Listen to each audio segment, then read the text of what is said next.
Gloria a Parco, es que no sé. A Franco, Madre mía.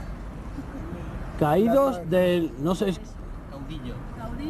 caudillo de España. Sé que a un bisabuelo mío un día lo cogieron en casa, lo sacaron, no sé qué, de qué tropas eran, porque yo me hago un lío a lo mejor con los rojos, con los... Para mí que lo sacaron de casa y de tal forma que salió, se despidió de la familia, diciéndole adiós para siempre. Y efectivamente lo llevaron al paredón del cementerio de Zafra y lo fusilaron. ¿De qué señor? ¿De este? Del que ¿Al bisabuelo mío? Al paredón de Zafra solo lo mandaron a matar cuando entró Castejón. Mi padre era alcalde de Zafra en la guerra y no consintió que se matara a nadie. Pero este señor entró a defender a España y este, sí, un asesino. Mató el día que entró a 42. Y me estoy quedando asombrado, este es mi asombro. Al ver el monumento este es lo que significa. No, te lo estoy diciendo en serio, Es que, vamos, por mí vendría ahora mismo y lo tiraba con un mazo. No, en serio. Que esto es un monumento a un asesino, es como si tenemos aquí un monumento de Hitler o... no lo sé. En España muchos monumentos a los militares fascistas no han sido derribados. Y solo tímidamente se han levantado algunos a líderes de...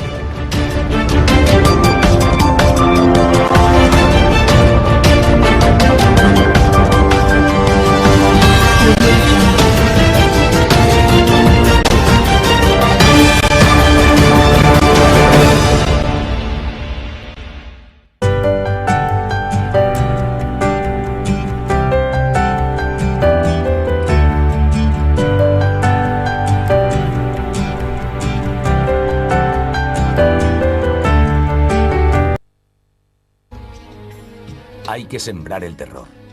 Hay que dejar sensación de dominio, eliminando sin escrúpulos ni vacilación a todos los que no piensan como nosotros.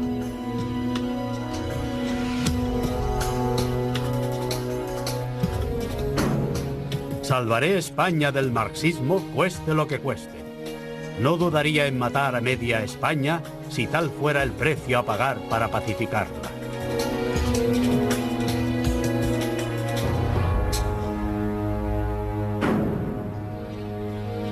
Hay que borrar del diccionario las palabras perdón y amnistía.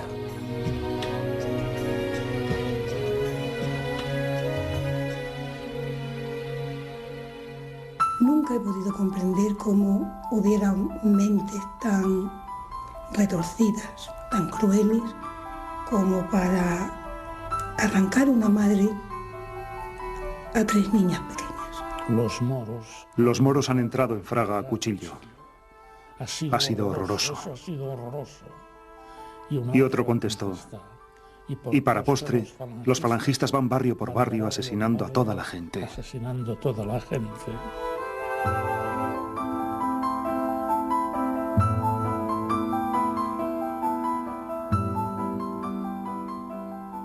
Lo limpiaron todo. De hecho, solo quedó un hombre en el pueblo. A los demás los limpiaron a todos, incluyendo ancianos y niños.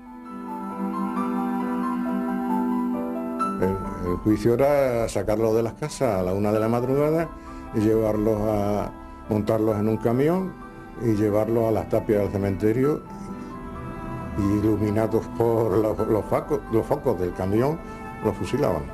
El que quería matar, mataban, pero nadie le preguntaba, ni le decían por qué lo has hecho, ni ellos no tenían completamente ningún perjuicio en hacerlo, porque no tenían nada que declarar ni nada que hacer. No, nada. Ellos eran impunes.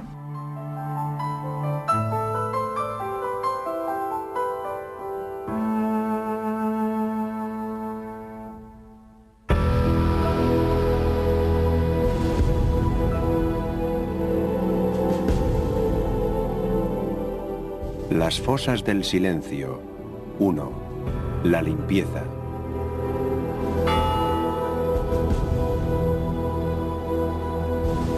El 7 de agosto la gente sabía que iban a entrar porque se marcaban el ambiente, habían tomado los pueblos, el pueblo más cercano a nosotros, que es en la carretera general, que es el de los Santos de Maimona.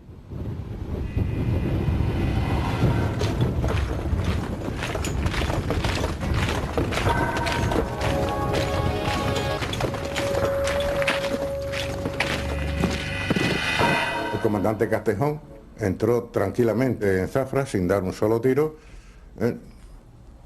Fue un paseo militar.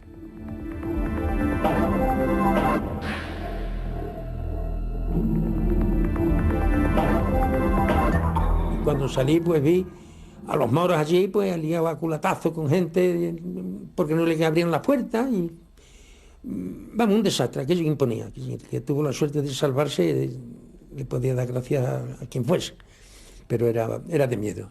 La entrada en Zafra fue de miedo. Y lo primero que hicieron al entrar era que, me parece que era el 1% de la población tenían que fusilarlo. En ese momento Zafra tenía 7.000 habitantes, parece ser que Salice inicialmente tuvo unos 70 nombres. Y comienza un forcejeo, hasta cierto punto un forcejeo, entre los ocupantes, entre los militares y los representantes, sus partidarios locales, para quitar y poner nombres, ¿no? El comandante Castejón dijo que hasta 3 tachaduras podían hacer, pero para hacer tachaduras había que poner nombres nuevos. La lista tenía siempre que tener el mismo número de nombres. Este Julián Vitorique, en el 36, aquella mañana del célebre agosto, él me dijo a mí, dice, entre los legionarios estos, viene uno que he estado yo con él 3 años, en Ricia. Yo no le contesté porque no sabía qué contestarle sobre ese particular, pero el caso es que a los 2 o 3 minutos vio al legionario que era avistado, y se fue a darle un abrazo de amigo, y el otro le echó el brazo por encima, pero lo que le dijo, dice, ven para acá, pájaro, que tú también vienes en la lista.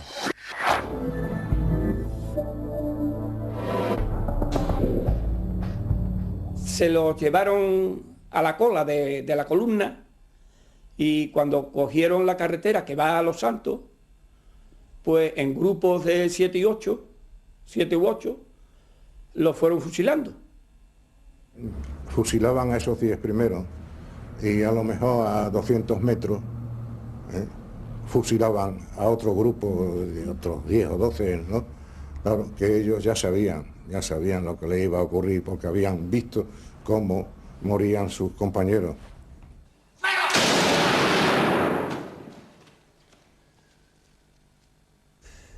Yo cogí miedo y traté de irme de Zafra. Y cogí, me fui para la carretera de Los Santos y en una cancilla que había cerca de un paso a nivel me encuentro a los 7 primeros fusilados. Entre ellos, ese que he dicho antes, Vitorique. Detrás de la comitiva que llevaba a esos presos iba un hombre solitario. Ese hombre le dijeron que se marchara, pero él seguía detrás de aquella comitiva. ¿Por qué iba detrás? Era muy sencillo, porque en esa comitiva que iban 3 mujeres, una era doña Juana, la maestra de escuela, y el que iba detrás de la comitiva era su esposo.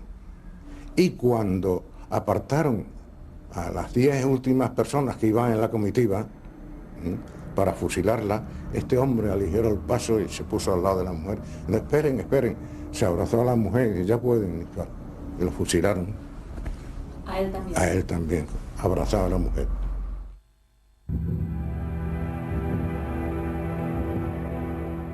La lista del comandante Castejón tenía más de 40 nombres. Hombres, mujeres, viejos y jóvenes. Todos ellos civiles que no murieron en combate, sino en una acción de represalia contra los vecinos de Zafra. Eran las primeras de las casi 200 víctimas que hubo en la población extremeña en los primeros meses de la guerra. Los militares que se sublevaron el 18 de julio del 36 ocuparon rápidamente Andalucía y buena parte de Extremadura. Diferentes columnas avanzan dejando bien patente el estilo de un ejército bregado en África. Las acciones militares suelen ser rápidas. El terror y la represión, en cambio, se toman su tiempo en cada una de las ciudades y pueblos conquistados. Cada día el general Queipo de Llano, desde sus alocuciones diarias en Unión Radio de Sevilla, tenía un altavoz perfecto para atemorizar a los defensores de la República. Con harto dolor de mi corazón, tengo que comunicar que sigue el castigo a los pueblos que ciegos obedecen todavía las órdenes de esos miserables directivos marxistas. A todos les recuerdo que por cada persona honrada que muera, yo fusilaré por lo menos 10. Y hay pueblos donde hemos rebasado esta cifra. Y no esperen los dirigentes salvarse, pues los sacaré de debajo de la tierra si es preciso. Franco no quería una victoria inmediata que no le permitiera establecer el tipo de sociedad que él quería. Él necesitaba una implantación lenta que le permitiera ir haciendo la depuración, lo que ellos llamaban la desinfección total, zona por zona, región por región, que es lo que van a hacer con cada zona que vayan tomando a partir de ese momento. Quiero llamar la atención acerca de la actuación del comandante Castejón. Jefe extraordinario, jefe estupendo, desempeñó brillantemente todos los cometidos que se le habían encargado. No quedó uno para contarlo. Hoy, la columna Castejón ha procedido a limpiar de marxistas Puente Genil. ¡Arriba España! La columna del comandante Castejón subió por la denominada Ruta de la Plata, el camino que desde Sevilla y a través de Extremadura los golpistas habían elegido para llegar a Madrid. Cuando Castejón entra en Zafra, desata una represión inesperada, en una ciudad donde no había habido violencia alguna contra la gente de derechas. El alcalde socialista José González Barrero había sido decisivo al evitar abusos contra los hacendados en un momento en que los campesinos de Extremadura ocupaban fincas masivamente. Y Franco es lo que le... Hoy en día su hija Libertad debe soportar todavía la presencia de un monumento a Castejón en la ciudad. ¿Ves? Franco, y arriba pone como Gloria. Gloria a... Parco, es que no sé... A Franco, Madre mía. Caídos del... no sé... Caudillo de España. Sé que a un bisabuelo mío un día lo cogieron en casa, lo sacaron, no sé qué, de qué tropas eran, porque yo me hago un lío a lo mejor con los rojos, con los... Lo sacaron de casa y de tal forma que salió, se despidió de la familia, diciéndole adiós para siempre. Y efectivamente lo llevaron al paredón del cementerio de Zafra y lo fusilaron. ¿De qué señor? ¿De este? Del que... ¿Al bisabuelo mío? Al paredón de Zafra solo lo mandaron a matar cuando entró Castejón. Mi padre era alcalde de Zafra en la guerra y no consintió que se matara a nadie. Pero este señor entró a defender a España y este, sí, un asesino. Mató el día que entró a 42. Y me estoy quedando asombrado, este es mi asombro. Al ver el monumento este es lo que significa. No, te lo estoy diciendo en serio, es que, vamos, por mí vendría ahora mismo y lo tiraba con un mazo. No, en serio. Que esto es un monumento a un asesino, es como si tenemos aquí un monumento de Hitler o... no lo sé. En España muchos monumentos a los militares fascistas no han sido derribados y solo tímidamente se han levantado algunos a líderes republicanos. Hace poco Libertad ha tenido la satisfacción de ver erigido un monolito en memoria de su padre. Mi padre era el alcalde de Zafra y lo eligieron por mayoría absoluta. Mi padre era un hombre muy de izquierda pero muy abierto y luchó mucho por este Zafra. Y siguió siendo alcalde hasta el mismo día 7 de agosto del 36, que se quedó el último para defender a Zafra cuando ya había terminado la guerra. Fueron 3 niños de Zafra, 3 jovencitos falangistas, y fueron y mataron a mi padre. Que lo que yo quisiera saber es dónde estaba mi padre, dónde lo enterraron, dónde lo tiraron. Eso es lo que deseo, es lo que me falta.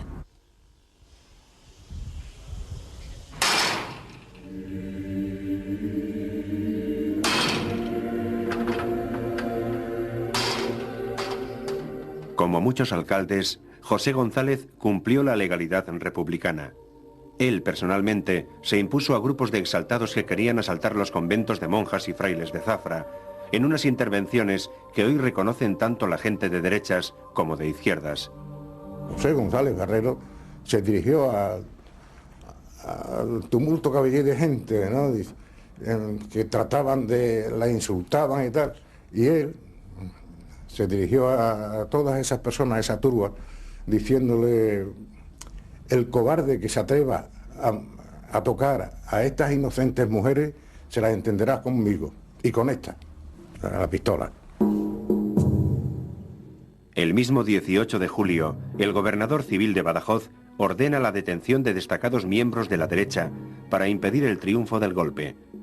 El alcalde de Zafra, en cumplimiento de la ley, ordenó encerrar a 30 derechistas, a quienes a pesar de todo defiende ante un grupo de mineros de Huelva. Esa detención es una detención preventiva para evitar su colaboración con los sublevados, pero también, sin duda, tiene una función de garantizarle la integridad física, la vida, en esos primeros momentos que podía tener cierto riesgo si se mantenían en su domicilio, ¿no? Los presos de derechas se hicieron esta fotografía una vez liberados por las tropas nacionales. A partir de aquel momento pasaban a ser las nuevas fuerzas vivas del régimen en Zafra. Entre ellos estaba Román Hernández Rojas, conocido como el Chileno.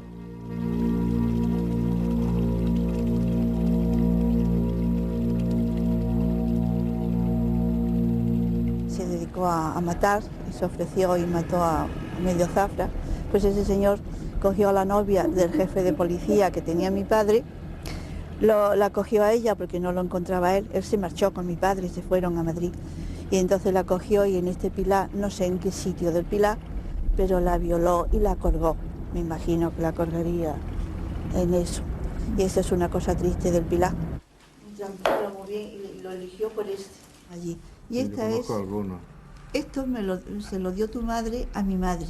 Sí. Es mi padre en el penal. En el penal de Alicante. Y se la dedicaba a tu padre. El padre de Justo era concejal del Ayuntamiento de Zafra, con la Junta de Gobierno del alcalde González Barrero. En la Nueva España, ser cargo electo de la República era delito suficiente para ser pasado por las armas. Lo siguen fabricando. Mi padre no quería eso, no había hecho nada. ¿Y por qué nos vamos ahí? Pero hombre, tú no sabes que están matando a todo el mundo, están matando a diestro y siniestro las tropas franquistas, ¿eh? Y entonces lo convenció, mi padre se fue. Le dio una trombosis, se quedó paralítico del lado izquierdo, que iban falangistas de Zafra y le pinchaban en el brazo izquierdo a ver si reaccionaba. No reaccionaba, claro está. Y un día, el 1 de octubre, pues los fueron por él. No sé cómo lo sacarían porque estaba completamente paralítico. Y no fue un fusilamiento porque él no podía estar de pie para fusilarlo. Lo asesinaron de otra forma, pegándole un tiro en la frente, en la cabeza. No sé cómo sería, ¿no? Aquí estamos los tiros, ¿no? Estos son los tiros que le pegaban, ¿no ves? Mira, los tiros en la pared, los tiros que daban en la pared. Estos son todos tiros, todo a base de tiros. El goteo de víctimas continuó en Zafra tras la retirada de las tropas de Castejón. La Guardia Civil fusilaba sin juicio previo, en aplicación del bando de guerra. Los comandos falangistas, auténtico cuerpo parapolicial, que actuaba con total impunidad, hacían el resto. El mes de noviembre del 36, unos 200 vecinos de Zafra, civiles que no habían participado en los combates, murieron a causa de la represión. Uno de ellos era el padre de Pablo Duque. Este también, que también lo fusilaron. Este también fue fusilado. Este también fue fusilado. Ah, este era el secretario del instituto. Esta también la mataron embarazada. O sea que no respetaban ni... No, ahí no se respetaba nada. Ah, si nos mataban con 16 años, que hay puesto en la lista gente con 16 años, niños con 16 años. Los que dieron su vida por nosotros, descansen en paz. 21 fusilados de la guerra de España. Día 9 de agosto del año 1936. Los vuestros no vos olvidan. Ese era un señor que se dedicaba a matar a gente también. ¿Falangista? No, Guardia Civil. Este era Guardia Civil. José Hernández Mancera. ¿Lo ves? ¿Y qué era el hermano? Y el hermano fue el hermano de ese que también era Guardia Civil, mató a mi padre. Que también se llamaba Antonio Hernández Mancera. O sea que usted ha sabido siempre que no había matado a su padre. Sí, de toda la vida. Mi padre lo mató Antonio Hernández Mancera, Francisco Críspulo y José Ortigosa. ¿Y ha tenido que convivir con él? Sí, hemos convivido y viví casi enfrente. ¿Y eso cómo se llevaba? Vamos, bueno, íbamos a llevar, teníamos que respetarlo porque el miedo era espantoso.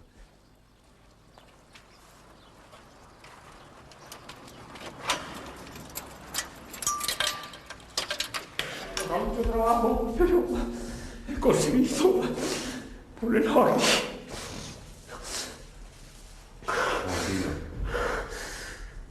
¿Y aquello que mucho mi madre, esta es mi madre. sufrió mucho por criarnos los 4 hermanos. Muchas amigas la pelaron, le dieron medio litro de aceite de resina, la pasearon por la calle Sevilla. Pobrecita mía, lo que la hicieron sufrir. Qué canalla más malo. La represión fue una represión ordenada de antemano, preparada de antemano, llevada a cabo de manera sistemática. Había que ganar la guerra, pero hay un momento en el que no solo hay que ganar la guerra, sino que hay que lograr erradicar lo que supuso la República de creación de ciertas capas más ideologizadas, y esas capas más ideologizadas había que intentar bueno, pues hacerlas desaparecer, ¿no?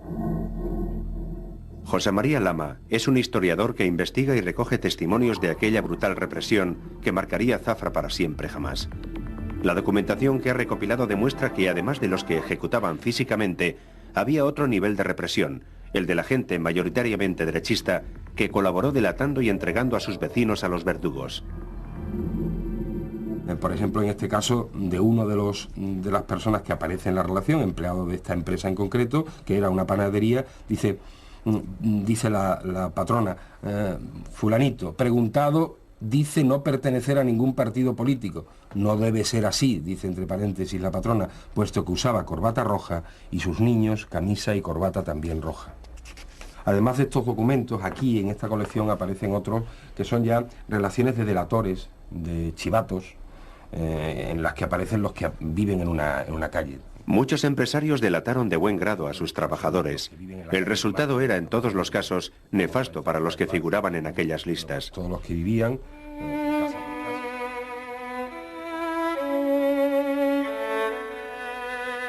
Terminada la guerra, Franco ha de crear docenas de campos de concentración por toda España para encerrar a los miles de prisioneros, civiles y militares, que había ido apresando a medida que conquistaba territorio. A unos 100 kilómetros de Zafra, esta inmensa explanada albergó el campo de concentración de Castuera, uno de los mayores de España, donde llegó a haber unos 10.000 prisioneros. Aquí fue visto por última vez, ya detenido, el alcalde González Barrero. Ya digo, allí estaba su padre, el 70 estaba allí. Mi padre allí. El barracón 70, sí. Empezaba por aquí. De allí los tenían los que estaban condenados, a que no estaban condenados, que eran un significado, que eran... Se quedan de los de adelante. Y los pobres aquellos pocos se quedaron, pocos quedaron. Las boinas rojas y los falangistas, que venían por allí, que los veíamos perfectamente. Sí, mi padre vinieron 3 falangistas. Y cuando se llevaba eso no los veíamos más. Exacto. A ver, ¿cómo quiere que perdone yo? Si aquí han sido peor que los alemanes. ¿Qué coño? Porque los alemanes lo hacían con unos que no eran suyos, pero aquí con los hermanos. Los alemanes lo hacían con gente que no es suyo. Este es el gano más malo que ha visto en el mundo. Algunos prisioneros de los campos de concentración desaparecieron cuando eran trasladados. Muchos fueron fusilados por el camino, sin juicio, y nunca más se volvió a saber de ellos. Junto al campo de Castuera están los restos del pozo minero donde se dice que fueron arrojados cientos de prisioneros, algunos de ellos aún con vida, y rematados con bombas de mano. Aquí, como en otros pozos y minas a lo largo de toda España, podrían hallarse muchos de aquellos desaparecidos cuyos familiares buscan desde hace años. No sé si es que quiero yo que no esté, o es que es lo que le contaron a mi madre recién matado, uno de los falangistas que vino a matar a mi padre, que llegaba muy ufano diciendo, lo hemos enterrado boca abajo para que, por si quiere, intenta salir, que no salga. Y yo pienso, eso lo pienso yo, si la han enterrado boca abajo, no lo han tirado en esta mina, porque a tirarlo cae un cuerpo de cualquier manera. Y ellos dicen, lo hemos enterrado boca abajo. Entonces pienso, lo habrán enterrado al lado de las tapias del cementerio, como mucha gente también aquí. Y si está allí, más fácil poder encontrarlo. Antonio Gárate es un vecino de Zafra que se presentó voluntario a la Falange para participar en la guerra. Él fue una de las últimas personas que vio con vida al alcalde González en el campo de Castuera. Estaba despistado, estaba el hombre allí con el carabinero triste, porque lo habían cogido, ¿sabes? Y ya me presenté ahí y enseguida me empezó a recordar, a preguntarme por mi padre, por la familia, por lo suyo. Y entonces a los 3 o 4 días se enterarían en Zafra lo que fuera, que no querían que viniera el alcalde a Zafra. Y entonces este hombre desapareció y lo fusilaron donde fuera. En el expediente de Gárate se destaca su participación en la denominada limpieza después de la toma, en algunos pueblos donde entró con una unidad de falange integrada en el Ejército Nacional. Gárate asegura que nunca participó en ninguna acción de represalia contra la población civil, pero reconoce que se efectuaron muchas.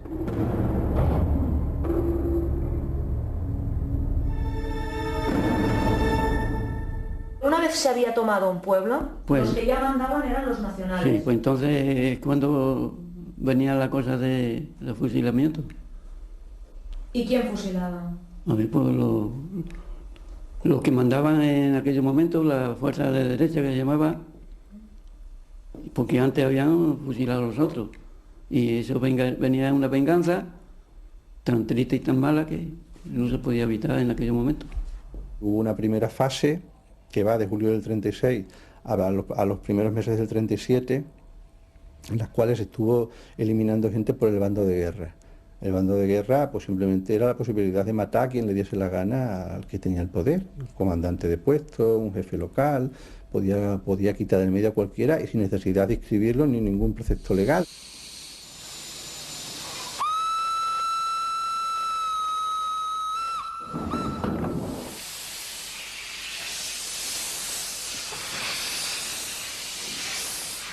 Mi madre, cuando volvió a Castuera, se encontró en la estación con un grupo de falangistas y dos señoras y la denunciaron allí mismo en la estación. Las dos señoras no tenían otro objetivo que decir este. Y al bajar señalaron a mi madre. A partir de ahí se la llevaron a mi madre al ayuntamiento a declarar. Parece ser también que a mi madre la pusieron en libertad y tenía que ir a presentarse todos los días. Una noche ella ya previó que iba a ser la última. Se quitó el reloj de pulsera, se lo dio a su hermana mayor y le dijo: quiero que lo conserven mis hijas. Y aquella noche salió a las 12 y no volvió.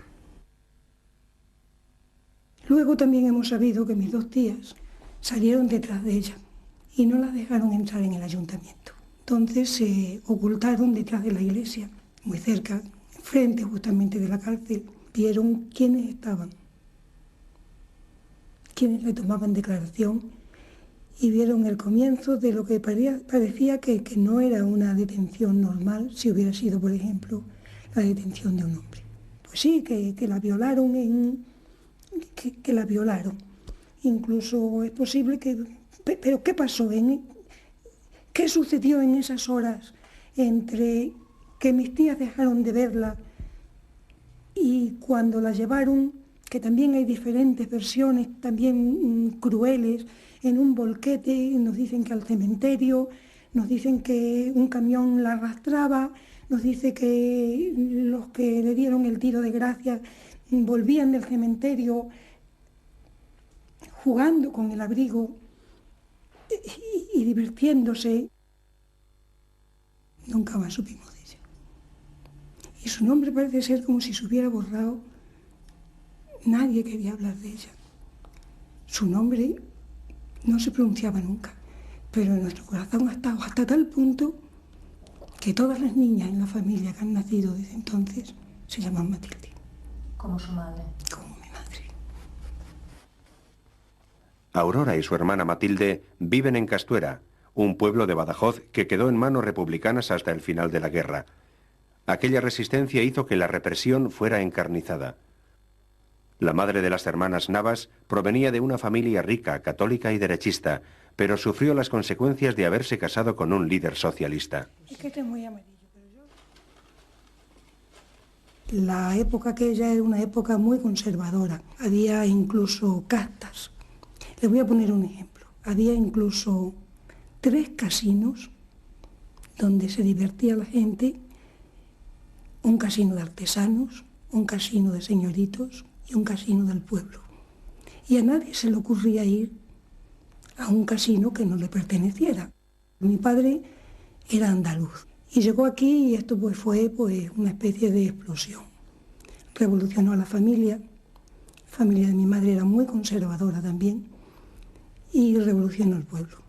Creó la Casa del Pueblo, contribuyó a la creación del Partido Socialista, y la víctima fue mi madre. Yo me reía cuando decían que tenían las niñas miedo a la tormenta o miedo al coco. Son miedos concretos. Era un miedo abstracto, un miedo...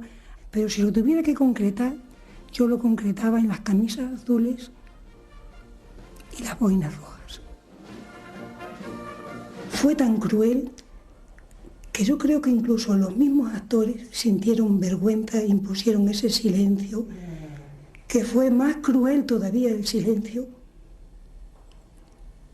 porque éramos 3 niñas desvalidas, 3 niñas pequeñas, 3 niñas enlutadas, tristes, viejas ya, siendo niñas. Las hermanas Navas no conocían los detalles del trágico asesinato de su madre. Al silencio del franquismo se añadió el de su familia, en su intención de protegerlas. Ahora la creación de la Asociación para la Recuperación de la Memoria Histórica, con el apoyo de las instituciones extremeñas, ha hecho que Aurora y Matilde conozcan a personas como Libertad González. Juntas buscan a sus desaparecidos y recopilan información sobre cómo fueron asesinados. Así han sabido que su madre fue violada en la puerta de la iglesia. Yo claro, al decirme Maruja eso dije, por Dios, en la puerta de la iglesia, tan católicos, apostólicos, romanos como eran. Madre mía, en la puerta de la iglesia. Cuando yo veo, no me diga eso. Yo veo a la gente que va así a comulgar, esas son las peores. Mi hermana tiene su propia teoría. No, yo tengo la teoría de que yo sé que la iglesia estuvo involucrada en eso. Por lo tanto, a mí la iglesia que no me hablen ni de cura, ni de fraile, ni de nada de eso. Yo conviví en mi niñez con huérfanos del otro bando, pero había una diferencia. Ellos podían concebir a sus padres como héroes, incluso como santos, porque tenían la aureola de la santidad de la iglesia. Nosotros nos los comimos ni siquiera a pan seco, porque no teníamos ni pan. Nuestro dolor fue seco, fue duro. Y a nadie podíamos reclamar nada.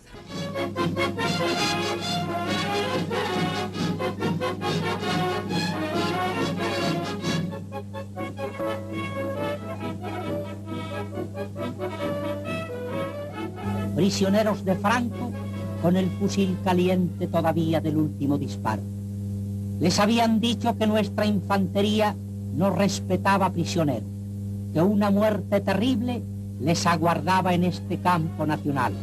Les cultivaron con el engaño y el error. La propaganda franquista buscaba la rendición del enemigo y prometía paz, perdón y justicia para todos. Estas campañas querían contrarrestar las informaciones del bando republicano sobre los excesos de los nacionales y, sobre todo, el boca a boca de los supervivientes que habían podido huir de las tropas franquistas. De hecho, la dureza de la represión estaba perfectamente diseñada y planificada desde antes del golpe del 18 de julio, tal y como demuestran las instrucciones reservadas de uno de los militares sublevados, el general Emilio Mola.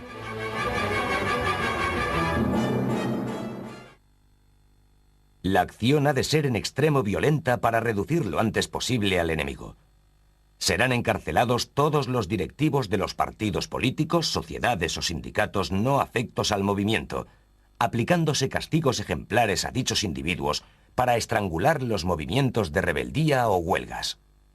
El general Mola, que fue el verdadero director del alzamiento y que da las instrucciones para el alzamiento, estaba convencido de que la sublevación iba a durar 72 horas. Y naturalmente, un fenómeno que va a durar una guerra civil que va a durar 72 horas, no se planifica una represión, se planifica unos objetivos militares y naturalmente una represión muy dura para impedir cualquier resistencia. Eso sí, se dice expresamente, pero de ninguna manera se planifica, como la guerra va a durar 3 años, vamos a fusilar a un 10%, no.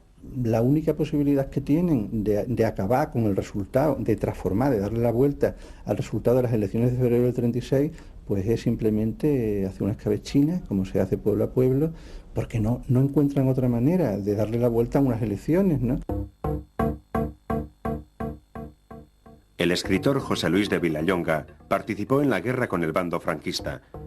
Fue destinado al frente del País Vasco bajo el mando del general Mola. Tal y como reflejó en Fiesta, la novela autobiográfica que después fue llevada al cine, Vilallonga participó en un pelotón de fusilamiento. La obra, que plasmaba muy fidedignamente aquellos momentos, hizo que Vilallonga no pudiera regresar a España durante años. Yo tenía 16 años, estaba en el colegio en Francia y un día vino un señor de parte de mi padre y me dijo, oye, hay guerra en España. Yo ya lo sabía, claro, porque se hablaba de eso. Y me dijo, y tienes que presentarte voluntario, punto. Tu padre teme que el mero y simple paso del colegio a la línea de fuego te resulte demasiado brutal. Considera indispensable que te prepares de algún modo antes de enviarte al frente. Y el coronel Gual dijo, me lo metan en el pelotón de ejecución y así se acostumbrará al ruido, a la sangre. Y eso hicieron.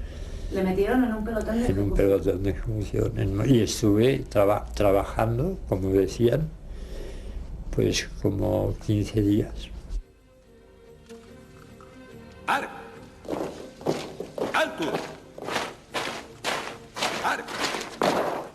Se mataba a diario, sí. Se mataba a diario.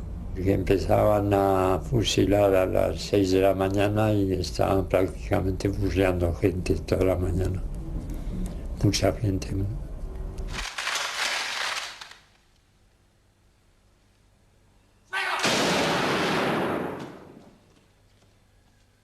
Todavía hay noches que me despierto sudando y pensando que como esa gente que tienen pesadillas que nunca se van, uno se refugia en esa idea de que dicen de que cada 12 fusiles hay uno que no está cargado y siempre piensas a ver si era el mío, ¿no?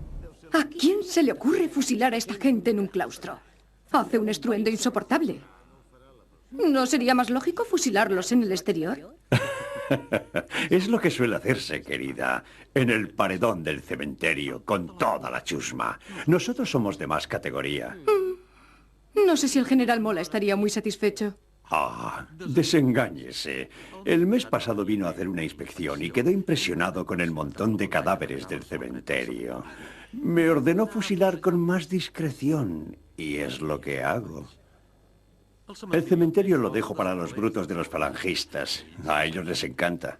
Los falangistas fueron muy aficionados a fusilar gente, ¿eh? Pero con un carácter más desagradable, porque nosotros fusilábamos a lo que se consideraba el enemigo, ¿no? Y además no preguntabas. Pero ellos eran más, ¿cómo decirte? Era más, había un odio de clases, ¿no? Fusilaban con mucho gusto a los obreros, fusilaban con mucho gusto al que le debía 50 duros y no se los pagaba. Esos fusilaban mucho por su cuenta y riesgo, ¿eh? ¿Quiénes son estos? Francotiradores, señora. Los hemos cogido esta misma mañana. ¿Esta mañana? ¿Y ya los han juzgado? ¿Juzgarlos? Por Dios, qué horror.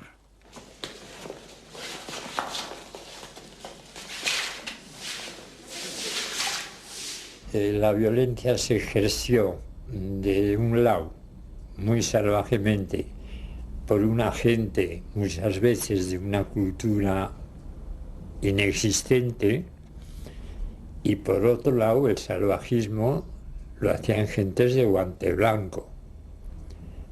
A mí que un obrero asturiano de repente me degolle a un cura me parece más normal que no que un señor como el general Yagüe, cuando tomamos Badajoz, se subió en un camión y dijo, había la plaza de toros donde estaban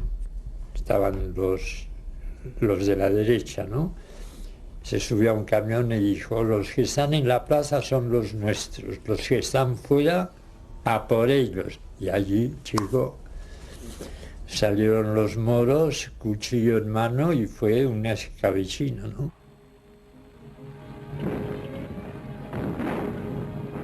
Aquí vemos Badajoz 30 horas después de la entrada de las tropas del general Franco.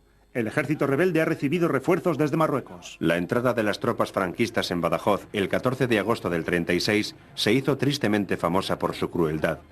En la ciudad extremeña se repitieron como un ritual las escenas de violencia que ya se habían vivido en otras poblaciones por donde avanzaba aquel ejército de moros, requetés, legionarios y falangistas. La diferencia es que en Badajoz había diversos periodistas extranjeros, como el francés René Brit, que filmó a escondidas unas imágenes que dieron la vuelta al mundo. Supe que fusilaban a los prisioneros y a primera hora de la mañana me fui a ver aquel espectáculo. Y pude grabar estas imágenes. 20 días después de la difusión de estas imágenes, fui detenido acusado de comunista. Otro de los testimonios de excepción de la matanza de Badajoz fue el periodista portugués Mário Neves, corresponsal de guerra del Diario de Lisboa. Sus artículos relataron al mundo lo que había ocurrido. Había prometido no volver a aquel escenario, pero hace 20 años respondió a la llamada de una televisión británica. Se sentía obligado a explicar lo que vio. Los metieron en una plaza de toros. Sin juicio, por supuesto, sin preguntas ni investigaciones. Solamente un tiro.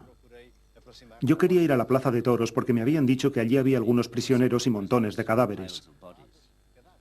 Yendo hacia allí, vi una fosa llena de cadáveres apilados. Yacían en unas posturas tan dramáticas que causaban una extraordinaria impresión. Al día siguiente fui al cementerio para saber qué había ocurrido. Presencié la visión más dantesca de toda mi vida como periodista. Los cadáveres de los fusilados estaban amontonados en un rincón del cementerio y los habían incendiado con gasolina para destruirlos.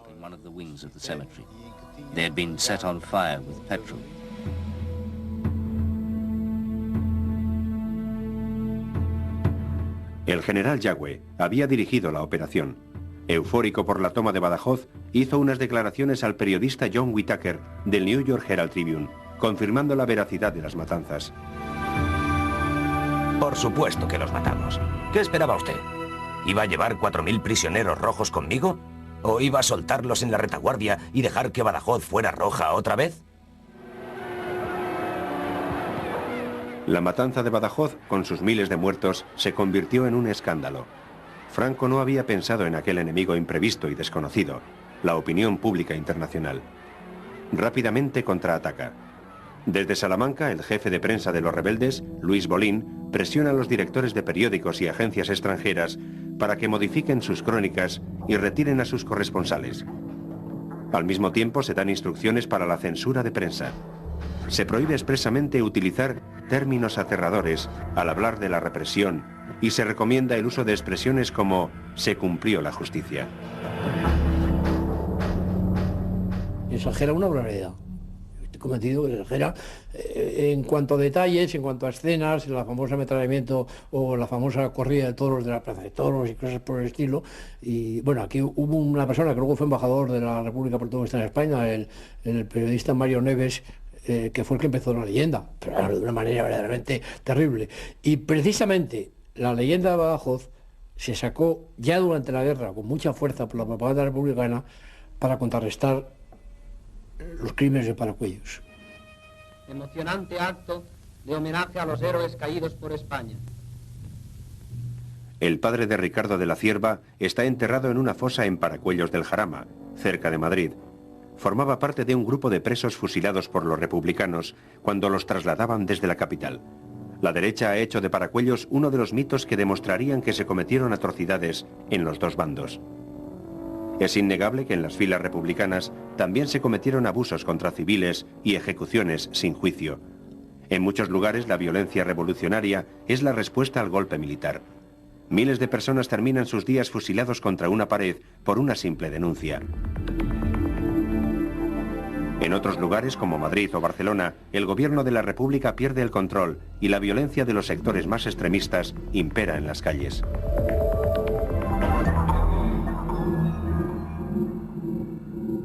Hay muchísima gente que evidentemente cree en una política de violencia frente al rico, frente al burgués y frente al propietario. Y creen que el mundo que salga de esa revolución proletaria será un mundo terrenal, feliz, que no tiene nada que ver con esa injusticia de los propietarios. Y van a por ellos. Y ahí hay gente, evidentemente, con nombres y apellidos, donde participan muchos de ellos.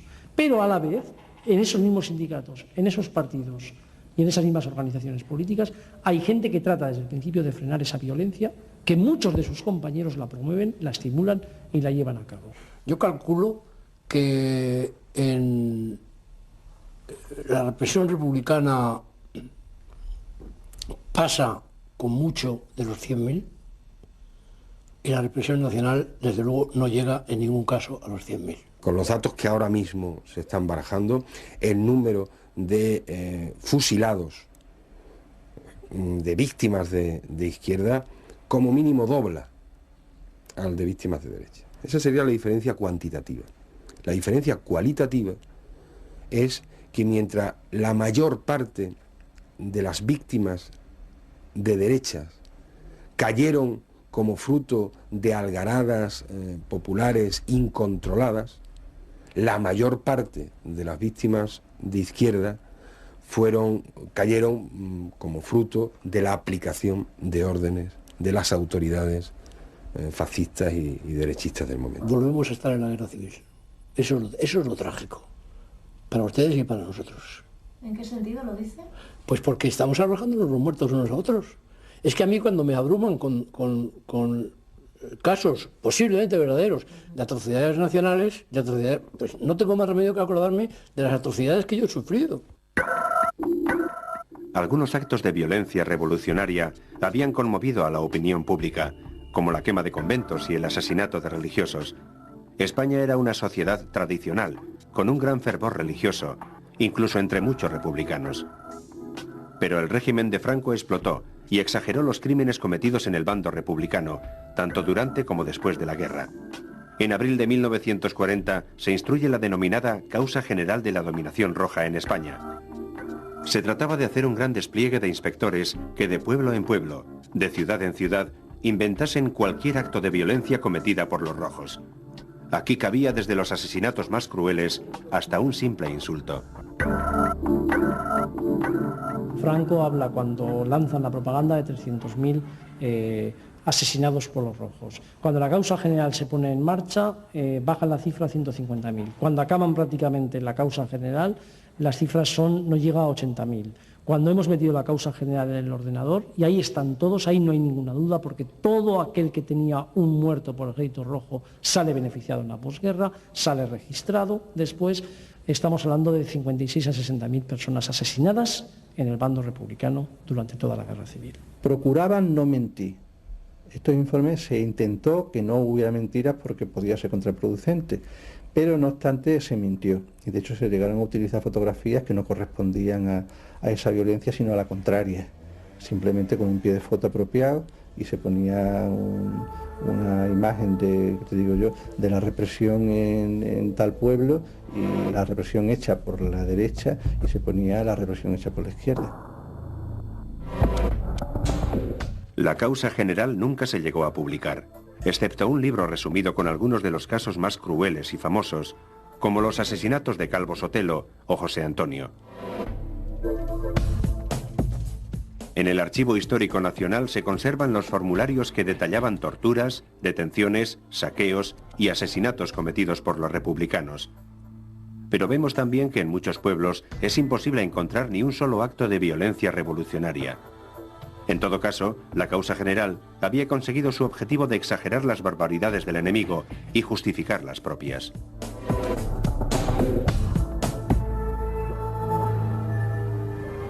Madrid. En la iglesia de Santa Bárbara tiene lugar un acto religioso, hondamente emotivo, en que el caudillo hace ofrenda a Dios de su espada victoriosa. Difícilmente el régimen de Franco habría podido desplegar una represión tan dura y prolongada hasta poco antes de su muerte sin un apoyo fundamental, el de la Iglesia católica. La Iglesia veía con recelo una república que le podía hacer perder privilegios. Además, los episodios revolucionarios habían causado la muerte de unos 6.000 miembros del clero. En agosto de 1937, los obispos españoles publican una pastoral en la que el golpe militar se eleva a la categoría de cruzada nacional y justifican cualquier acción para vencer al peligro comunista. Poco después, el Papa Pío XII alababa la victoria. Cuando la conferencia episcopal firma la carta en la que quieren demostrar a todo el mundo que el régimen de Franco es un régimen justo, que lo va a ser justo y que no han asesinado, hay una ocultación evidentemente de miles, decenas de miles de asesinados que han sido abandonados en cunetas, en dehesas, en campos, tirados a ríos, y que hemos ido localizando en los últimos años, ¿no? El bienestar, la tranquilidad de la Nueva España se refleja en sus plazas, en sus cafés. A medida que las tropas franquistas van conquistando territorio, la propaganda nacional se esfuerza en dar una apariencia de paz y tranquilidad. Y terminado el rato de café tan español, se vuelve a las actividades cotidianas. Esta operación de imagen llega a la misma represión. En la primavera del 37 se entra en una fase que algunos denominan de terror legal. Los asesinatos indiscriminados y los llamados paseos de civiles, que eran fusilados sin trámite alguno, dan paso a juicios sumarísimos sin garantías legales. El número de víctimas inocentes sigue siendo muy elevado, pero pasar por un tribunal significa tener un certificado de defunción, pasar de desaparecido a ajusticiado. A partir de marzo, abril, es cuando ya se inicia lo que son los consejos de guerra sumarísimos, que es un intento de darle una fachada legal, una fachada de legalidad a la represión que se venía trayendo de antes. Simplemente que ahora no se va a hacer como se hacía antes, porque además las circunstancias ya no lo permiten. Incluso los propios asesores alemanes e italianos que tenían esta gente les decían que eso no era forma de hacerlo, que había que guardar una forma, ¿no? Con el apoyo de la Iglesia y superados los episodios que habían dado mala prensa internacionalmente, la represión entra en una fase de igual dureza, pero más discreta. La apariencia de legalidad que daba un juicio tranquilizaba a los sectores más conservadores, que daban su apoyo a Franco, pero que se sentían molestos con la violencia incontrolada. A partir de ahora, los militares no toleran que nada se les escape de las manos. Algunos dirigentes de Falange deben cursar circulares prohibiendo a sus militantes participar en fusilamientos. En aplicación de una orden de 1938, muchos registros civiles empezaron a tachar con tinta la causa de la muerte de algunos de sus vecinos cuando figuraba como lucha contra el marxismo. Incluso cuando la muerte es consecuencia de un fusilamiento tras un juicio, se utilizan eufemismos como hemorragia aguda. La destrucción de archivos completó el maquillaje de lo que ocurrió realmente con la represión franquista durante la Guerra Civil. El silencio impuesto con la dictadura, el miedo y el aplastamiento de los vencidos hizo que mucha gente no se atreviera a preguntar, y menos aún, a denunciar la desaparición de sus padres, hijos o hermanos. Aún hoy en día los siguen buscando.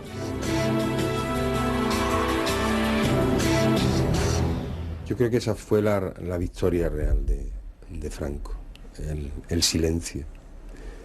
Han pasado 27 años desde que terminó la dictadura y de todas formas a veces te sigues encontrando todavía ese muro de silencio de la gente que de esa forma expresa la represión a la que fue sometido, que es quizás la más cruel de todas, la de la memoria, ¿no?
Alhora, a mitad de camino entre Burgos y Santander, se alza una gigantesca águila de mármol con una estética que recuerda a los monumentos de la Alemania nazi. Se trata del monumento al general franquista que entró a sangre y fuego en el Pallars Sobirá, Antonio Sagardía Ramos.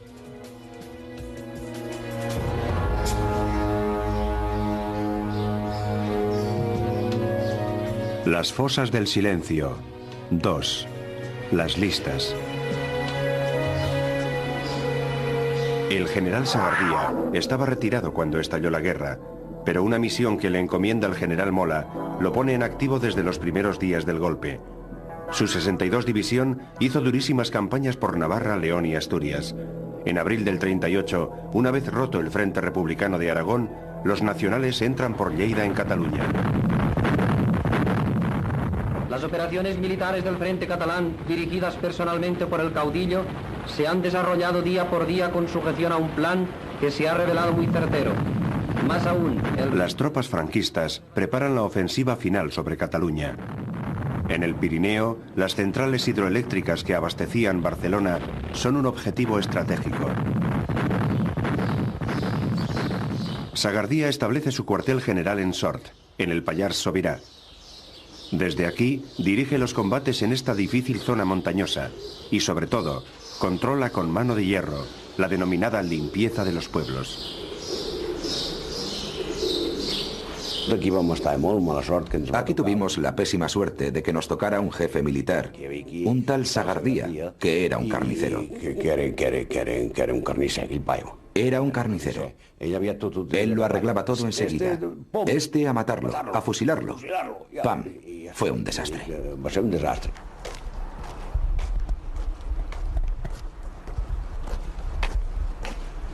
Aquí más o menos. Aquí, más o menos, en este lugar, fue donde mataron al pobre molinero.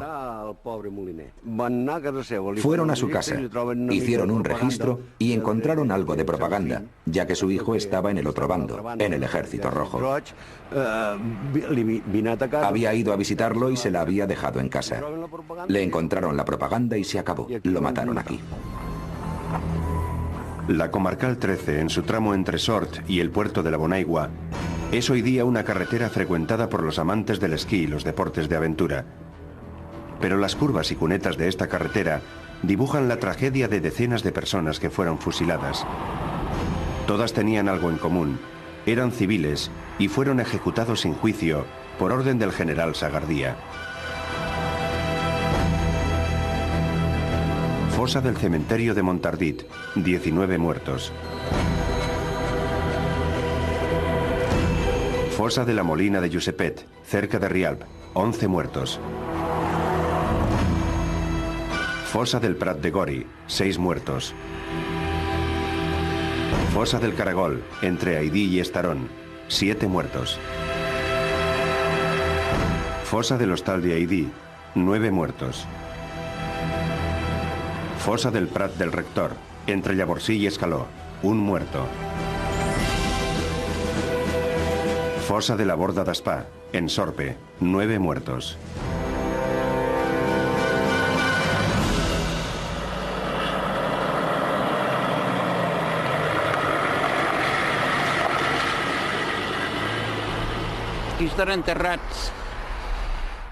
Aquí están enterrados los del municipio de Unarre. Yo tengo aquí a mi madre. Aquí en aquest espai. Mi madre, sí, que 2 días antes la habían llevado a Esterri para declarar. Se'ls van endur i no els van veure més. Se la llevaron y nunca más volvimos a verla. Al día siguiente yo le llevé el desayuno, pero fue en vano. Me dijeron que no hacía falta, que ya se lo darían ellos. Y era verdad, se lo dieron a perpetuidad. Aquí, en este rincón, en este pequeño llano. La madre de Jauma fue asesinada junto a otras 8 personas. La llamada matanza del Hostal de Aidí conmovió a la gente del valle por su dureza. Eran todos ancianos, mujeres y jóvenes. Un testigo que lo vio todo desde el pueblo de Aidí describe la brutalidad con la que trataron a las mujeres, en especial a Nati Ginesta, una chica que pasó a ser una leyenda en la zona. ¿Qué ocurrió con vuestra madre? No tengo certeza de que mi madre hubiera hecho algo. Mi madre era una analfabeta, como podía serlo usted, como yo, como los demás que mataron, que eran todos analfabetos. Ya lo creo. ¿Por qué los mataron? Yo no lo sé. Por personas de los pueblos que los denunciaron, que parecían no decir nada, pero decían mucho. Iban a su casa y se los llevaban. Y eso ocurrió en muchos pueblos.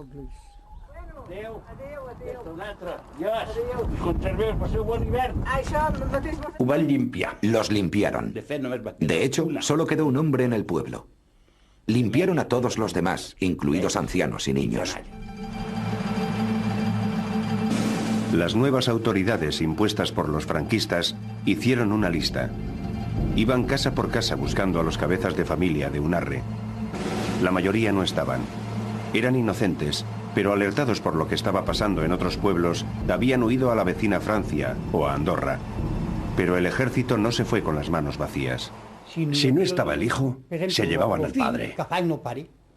Si no estaba el padre, cogían a la madre. O a la hija, o a quien fuera. A mi madre le dijeron que se quedara fuera, que ella no tenía que ir a declarar. Y ella, que era responsable y del todo cabal, dijo que a donde iba nuestra madre, iba ella. Y entonces se las llevaron a una sala muy grande que había allí, en Esterri. Nadie pensaba que ocurriría lo que ocurrió. A mi madre le dijeron, usted ya se puede marchar. Salió llorando porque le dijeron que se rapara al cero. Y yo llorando, sin moverme de allí, vi que al cabo de un momento la volvían a llamar. Dijeron, esa mujer que ha salido, que vuelva a entrar. Y le dijeron, siéntese allí. Y llorando se sentó.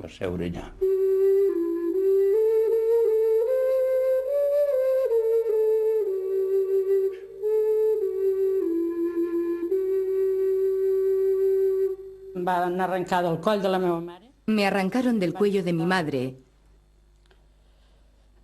y me llevaron con mi hermana hacia esta casa, acompañada por 2 soldados. Lo recuerdo como si fuera hoy.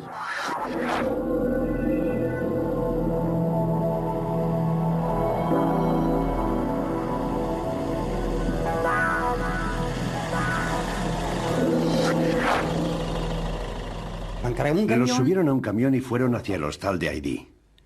Una vez en el hostal de Haidí, el cura de Esterri fue a confesarlos. El sacerdote no movió un dedo, solamente los confesó y se fue, no dijo nada más. Alguien le preguntó, ¿no podría hacer algo para salvar estas vidas? Y respondió, no puedo hacer nada, porque el que manda, manda. Después fue otro sacerdote a sacar a alguien del pelotón y lo salvó. Igual que se saca a uno, se podrían sacar a todos. Porque el que sacaron era igual que los demás. Todos eran de la misma categoría, porque todos eran inofensivos.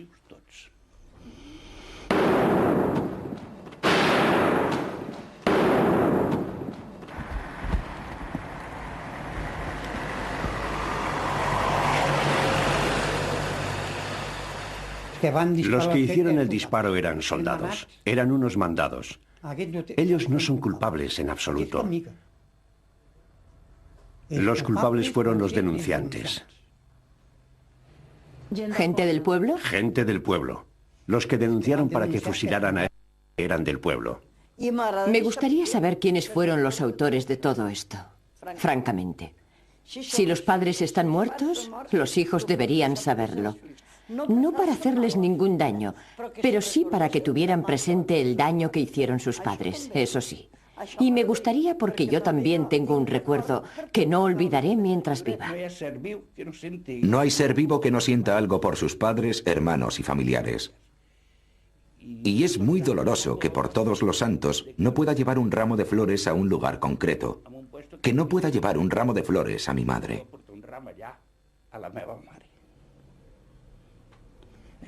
Eso es muy grave, porque todo el mundo lo lleva. Con elevado espíritu y sin igual tesón, nuestras posiciones, sometidas a temperaturas bajísimas, continúan su vida normal turbada por algún hábil tanteo y animada por la frecuente presentación de prisioneros que se acogen a la justicia serena del caudillo. La guerra se estanca en los Pirineos. La ofensiva final sobre Cataluña se prolonga más de lo previsto. Son meses de duros combates en condiciones extremas. El ejército republicano, aunque muy mermado, ofrece aún resistencia. Los franquistas pensaban que las incursiones y ataques guerrilleros que hacían las fuerzas republicanas no se podían llevar a cabo sin el apoyo o la ayuda de determinada gente de la población civil. Por eso coinciden los asesinatos en masa de los franquistas, los fusilamientos, con alguna acción guerrillera de los republicanos. De hecho, el general Sagardía dijo después de una acción guerrillera republicana: «Fusilaré a 10 catalanes por cada hombre de mi guardia muerto». Lo más doloroso fue que el holocausto que se produjo en Rialp podría haberse evitado. Porque si hubo un holocausto en Rialp, fue porque nos engañaron. Entre ellos, a mi padre y a mi tío. Al saber que en el Valle de Aneu asesinaban sin juicio, sin orden ni concierto, les entró miedo y huyeron hacia Francia.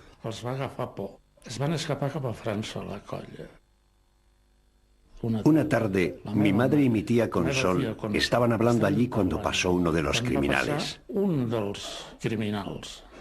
Les dijo: «¿Por qué no bajan vuestros hombres? Que no sean estúpidos y bajen. ¿Qué hacen por allí arriba? ¿No saben que no han hecho nada? No tienen nada que temer».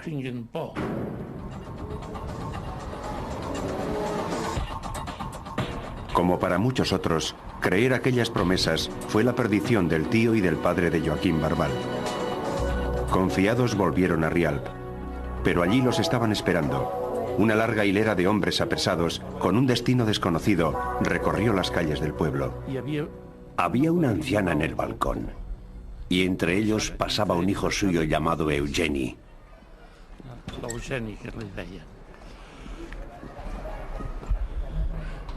Y al ver aquel grupo de hombres dijo: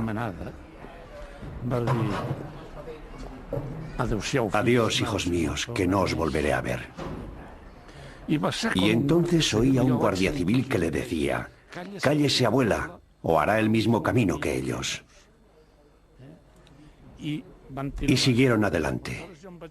Entonces eché a correr para ver a dónde iban. Pero ya los habían subido al camión, allí, en la carretera.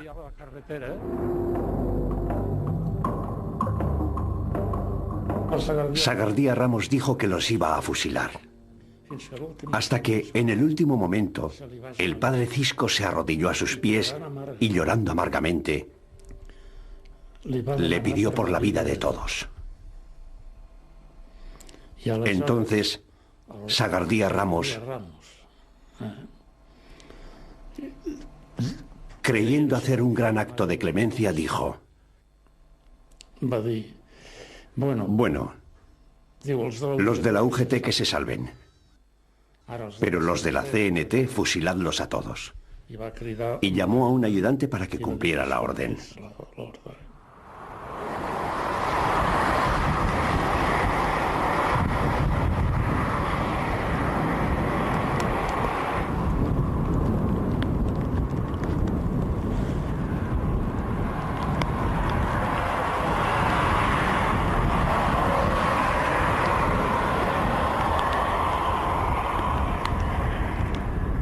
Hay que decir que hubo gente de Rialp que bebió champán en honor de lo que se hizo aquí. Un holocausto. Porque para la gente de Rialp será siempre un holocausto. Siempre será un holocausto.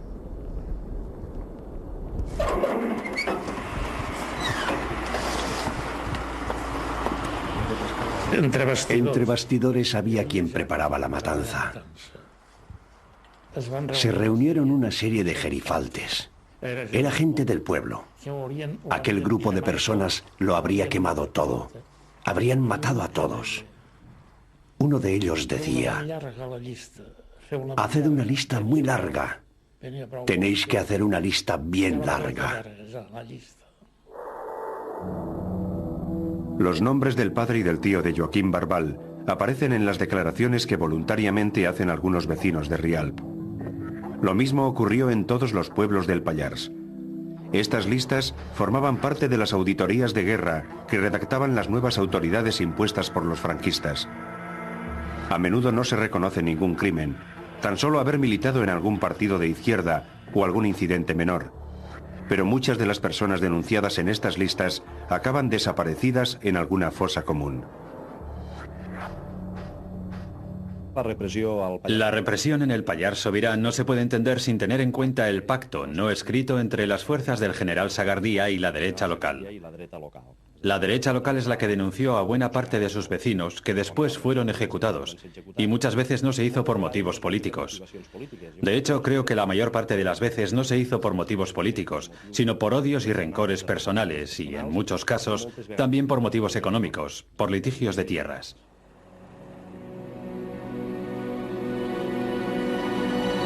En voz baja y girando la cabeza para ver quién escucha.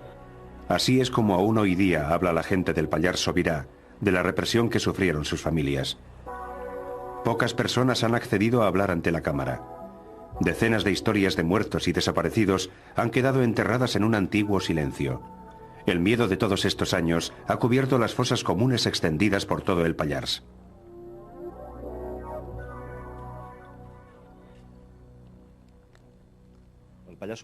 El Pallars Sobirá es una zona muy marcada por el caciquismo y donde el caciquismo ha pervivido más tiempo que en el resto de Cataluña. Es decir, los caciques del Pallars Sobirá ven por primera vez que durante la República y los primeros años de la guerra pueden perder el poder que han detentado durante generaciones. Para ellos, el franquismo es una forma de reafirmar su poder económico y social en la zona. Efectivamente, el caciquismo ha perdurado más que en otros lugares y queda todavía alguna resistencia. Encara hi ha alguna rèmora.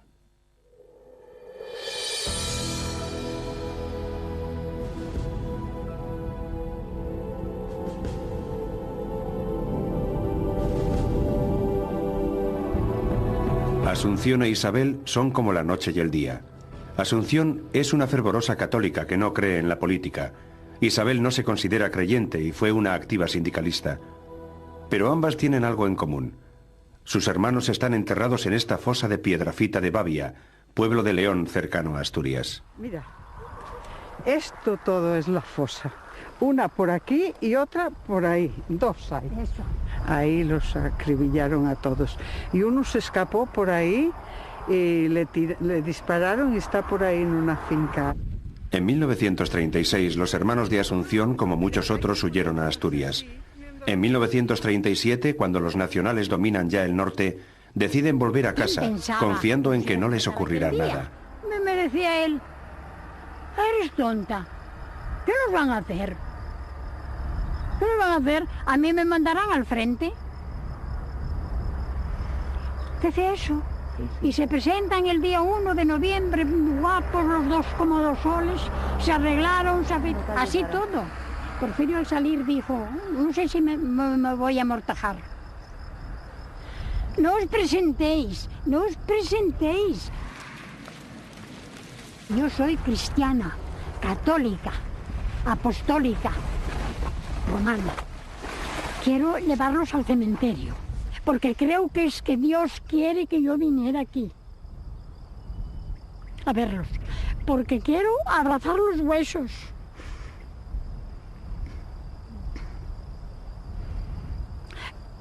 Por deber, por obligación y por mis padres. Porque mi madre y mi padre descansarán tranquilos sabiendo que sus hijos están allí con ellos. Yo, a pesar de no ser creyente en eso de la iglesia y eso todo, yo comprendo que los cementerios se han hecho para llevar allí los seres queridos, muertos, queridos y sin querer. O sea, que los cementerios, ¿para qué están hechos? Para enterrar los muertos.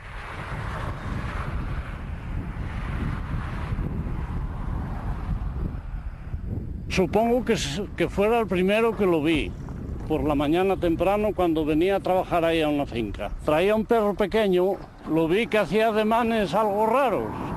Seguí paso a paso tras del perro hasta que llegamos a un sitio donde había unos charcos de sangre y tierra revuelta. Personas como Ricardo han sabido durante todos estos años dónde estaba la fosa de Piedrafita. Muchos la conocían, pero no podían hablar abiertamente de ella. Ahora, después de tanto tiempo de miedo y silencio, fosas como esta se empiezan a abrir.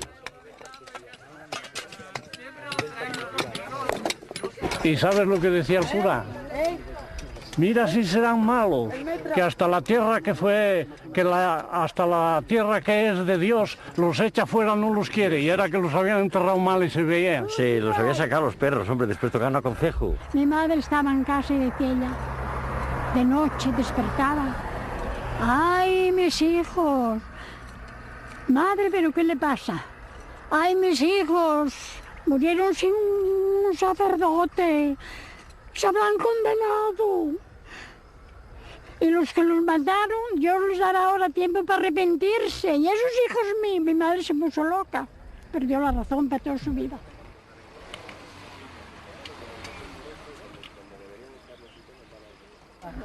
No, no. Un abrazo muy fuerte. Yo quería trabajar también. Y unas cuantas miles de gracias por venir a ayudarnos. Gracias a vosotros por ser nuestra memoria.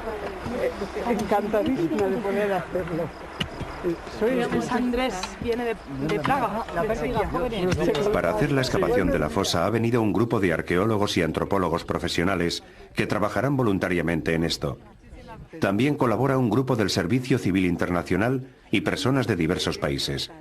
En el pueblo ya se les conoce como los brigadistas de la paz. Para mí es muy importante estar aquí con ellos y demostrarles que esto no se va a morir con ellos, que esto no ha sido enterrado, que todo lo que está enterrado se puede desenterrar. Durante la Segunda Guerra Mundial estaban muchos campos de concentración en Polonia y tengo mis semejantes quienes fueron asesinados y no sé dónde están. Están en algunas fosas, pero no sé dónde. Y entonces pienso que entiendo que puede sentir la gente que tiene semejantes aquí.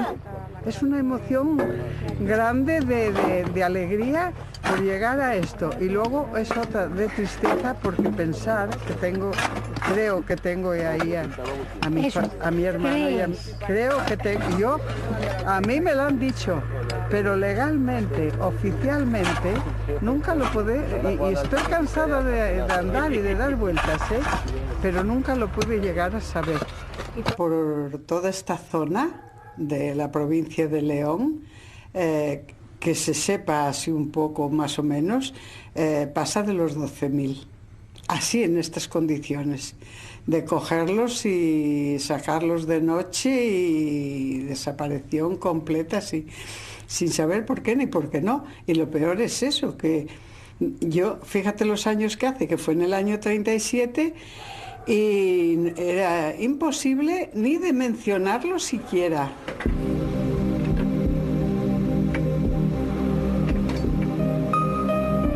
Enterrándolos en una fosa, sin lápidas, sin nombres, sin certificados de defunción, el régimen franquista no dejaba rastro de sus crímenes.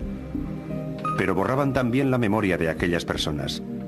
No dejaban que hubiera siquiera un espacio físico a donde ir a recordarlos. Hoy, por fin, llega el momento tan esperado por muchos familiares. Ni olvido, ni perdono, ni perdonaré. Ni perdonaré nunca. Desde su punto de vista, ¿qué se tendría que hacer? Un juicio nuevo. Meter ahí los que los mataron. Un juicio nuevo. Volver a judiciar a la gente. Volver a volver un juicio. Un juicio legal. El que la hizo, que la pague.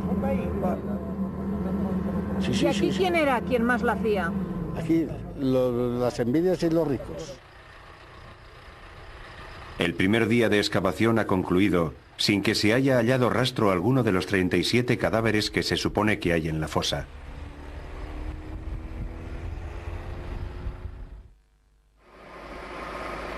Al día siguiente hay cierta confusión en cuanto a por dónde continuar cavando. Después de tantos años, muchas referencias han desaparecido. Donde había un árbol, ahora hay una carretera.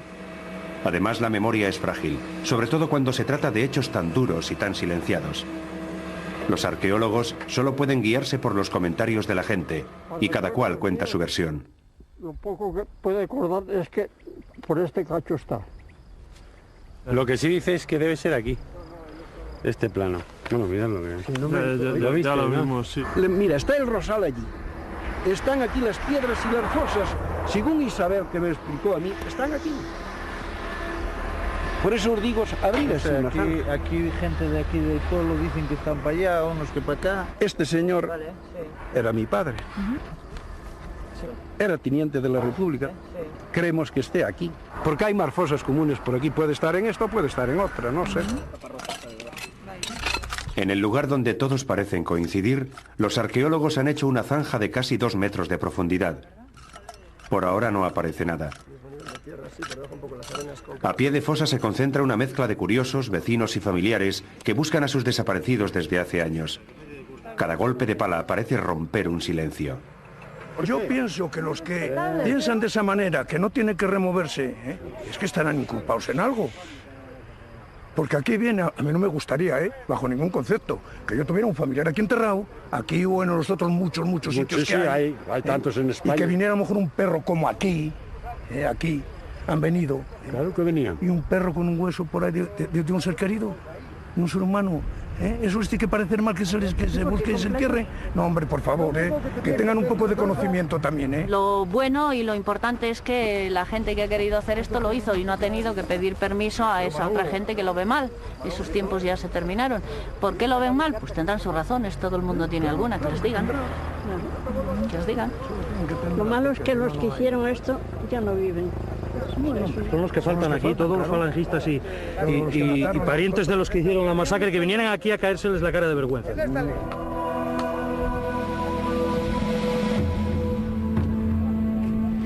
De pronto todos dejan de hablar. Acaba de aparecer el primer hueso. La emoción se apodera de la gente.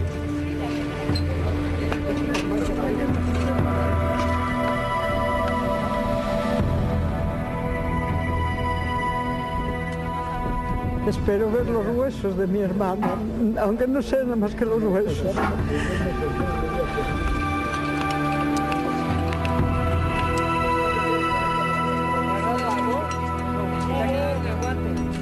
¿Qué hemos avanzado de haberlos matado a estas personitas? Y tantas y tantas. ¿Es que hemos avanzado algo? Yo quiero que alguien, alguna personalidad me lo explique, que yo no lo entiendo y necesito explicaciones, y todo eso tenemos que sacarlo a la tele, lo tenemos que filmar y tenemos que todo el mundo se entere.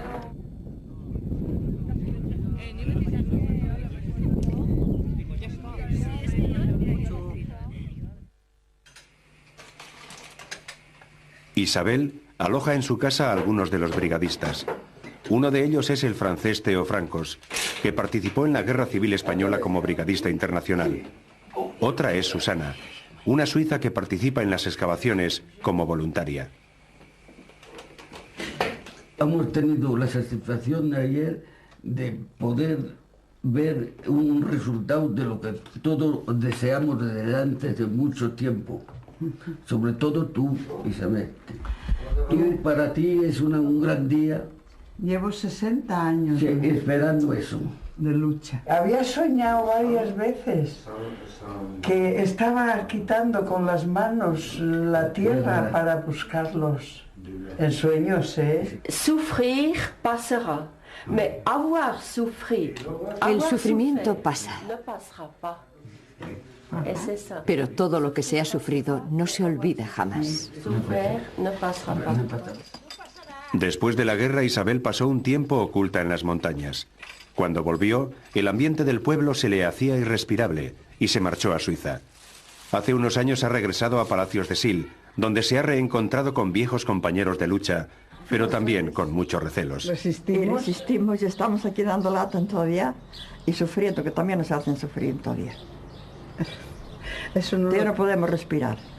Me han pintado esto, algo que odio terriblemente, porque cuando viene mi familia lo primero que me señalan, ¿cómo tienes eso ahí? Digo, pues lo dejo porque tengo que hacerlo saber de otra manera.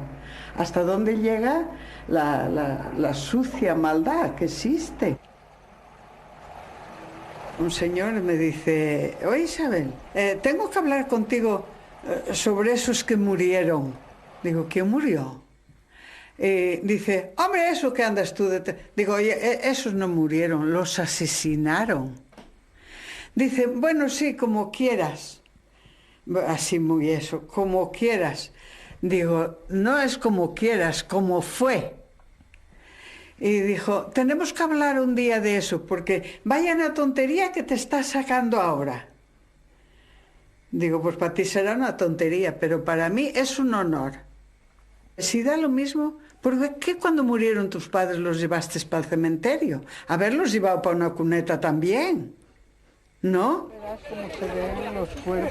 Por ahora han aparecido 4 cuerpos. Los arqueólogos retiran los restos cuidadosamente, ya que sospechan que los demás cadáveres pueden estar debajo. Era habitual en este tipo de fusilamientos tirar los cuerpos unos encima de los otros, de cualquier manera. Poco a poco la fosa empieza a desvelar aquellas historias de terror conocidas por todos y ocultas durante tantos años. Ya entiendo lo de los partidos aquí en España. Sí, habían los ricos, los fascistas, habían los pobres, los republicanos. Que se reunieron y entonces ya tenían fuerza y el capital se puso nervioso, el clero, y levantaron en el 36 el golpe de Estado para seguir dominando. Sí, claro. Para seguir dominando.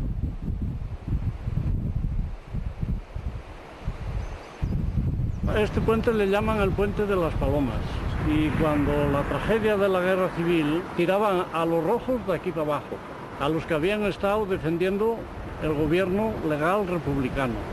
Los tiraban los falangistas y la Guardia Civil, y unos los tiraban de este puente, otros los enterraban por ahí por las cunetas, por las fincas, por todos lados. Está sembrado de sepulturas. Los jefes que dirigían a esos falangistas eran pues el cura y los girifaltes ricos del pueblo, 2 o 3. Y entonces, ¿qué reunían? Pues a 4 criados que tenían, que la mitad de ellos no sabían leer ni escribir, los hartaban, les daban de comer bien y a la noche les ponían el fusil en la mano y dicen, oye, hay que matar a fulano. Y mataban a fulano. Ni más ni menos, así era. Lo que trataron era de exterminar para poder gobernar continuamente sin que tuvieran enemigos alrededor. Exterminando al enemigo, pues a vivir en paz y en gracia de Dios. Bueno, en la gracia del Dios de ellos. Terminada la jornada, los voluntarios comentan las experiencias vividas y las historias que han recogido a pie de fosa. Aquella famosa frase de Franco de que aquí no va a haber ni vencedores ni vencidos. Y todo el mundo dice, vaya que no hubo vencedores y vencidos, vaya. Sea en España democracia o constitución nueva desde el 78, Franco murió en 75, ¿cómo es posible que hasta ahora no se ha abierto la fosa? En los colegios la guerra civil prácticamente no se estudia de pasada, una lección. Nos centramos más en las guerras de hace 5 siglos que en las de ahora. Ahora se cuenta muy poco. Era esto, 2 batallas y ya está, no, se pasa, es un salto, ha quedado como una laguna. Hola, buenos días. ¿Qué tal? Buenos días, Hola. señor. Bien, ahí estamos resistiendo. Hola, buenos días. A todos. Igual. Uno cae de frente, otro cae de espaldas. No los han puesto en orden, sino que fue matarlos y tirarlos directamente. Aparecen también restos de ropa verde, eso será, supongo, un uniforme militar. Lo que no aparece nunca, por lo menos hasta ahora, todos los piezas que hemos encontrado, no se ha encontrado ningún resto de calzado. Los señores van con ropa verde, probablemente sean uniformes, pero están descalzos. Les quitarían las botas. Yo no estaba aquí, yo no puedo saber, mi hermano. Hombre, mira quién viene por aquí. Mira lo que estamos viendo. Es algo que no podemos olvidar. No te preocupes. Vamos a ver.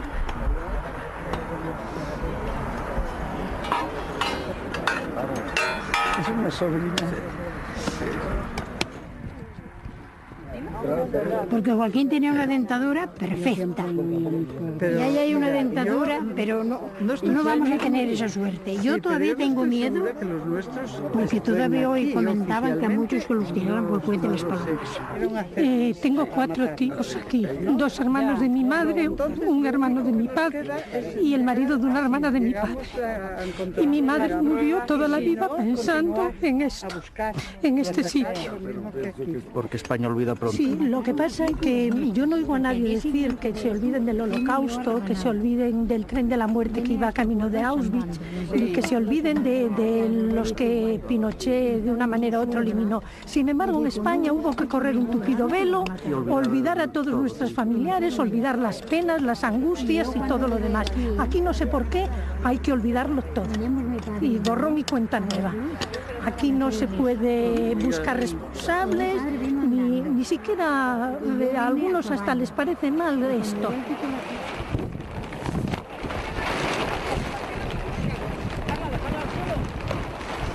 No eran ni milicianos, ni rebeldes, ni nada, eran soldados de la República y punto. Pero han pasado 2 años. Pero han pasado por asesinos, por todas las vejaciones del mundo. Y además luego aquella marginación de la gente franquista, que tenías que callar, ¿no? Como suelen decir, no podían ponerse de luto por ellos, que todo el mundo se ponía de luto, ahora ya no existen y está muy bien.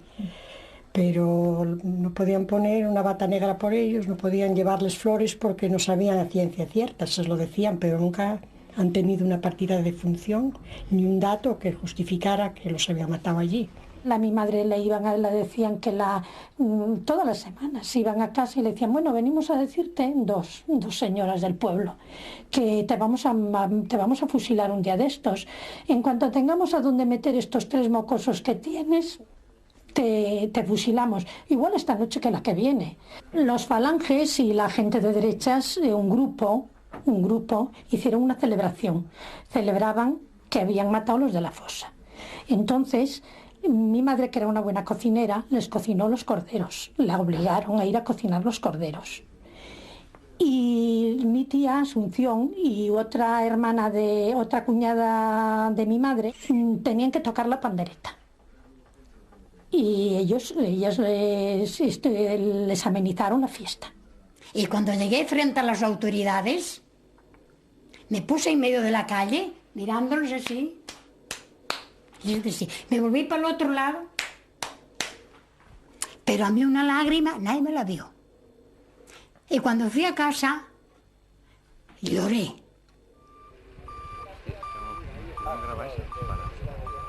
Durante los días que ha durado la excavación, muchas personas se han acercado a la fosa con la esperanza de encontrar a sus familiares.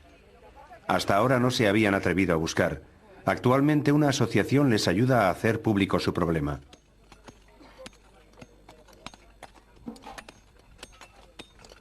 Esta ficha la vamos a llevar a la ONU.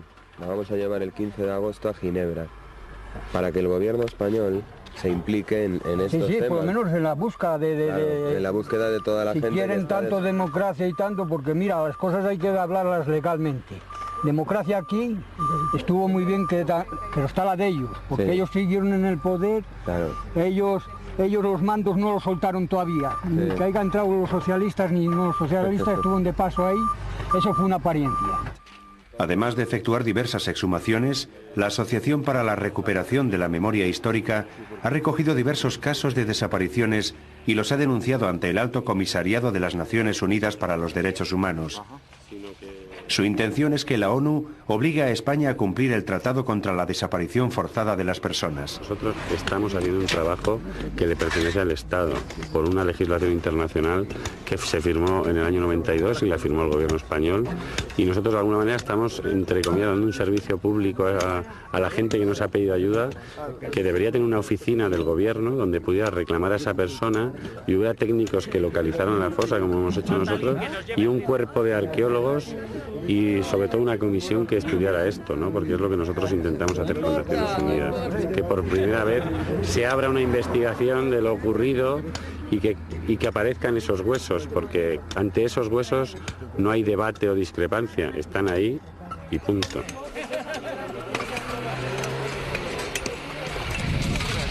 Ha aparecido una bala en el individuo 2, metida entre el húmero y la clavícula. En Piedrafita han aparecido finalmente 7 cadáveres. Con ellos ha emergido un problema aún no resuelto de nuestra historia más reciente. Ahora los familiares están impacientes porque les entreguen los restos y poderlos enterrar dignamente. Pero aún falta un largo proceso de identificación. Los arqueólogos han terminado. Ahora empieza el trabajo de los antropólogos y los forenses.